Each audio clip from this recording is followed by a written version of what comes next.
How to sign in to Honor of Kings. In this video, I'm going to show you how you can create account and sign in. First of all, open the application.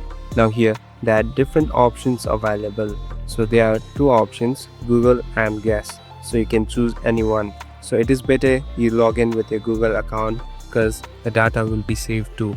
Now simply tap on Google. First, you must agree and tick on both of them and tap on Google. Now it will take some time. Here, you must select the account with which you want to log in or create account. So here, I'm tapping on one of my account. Now it will take some time, so it's getting loaded. So after this, you'll be directly logged in with your account and everything will be linked from your Google too. So let's wait for some time and you're all ready to play. Thank you for watching this video. I hope this video will help you.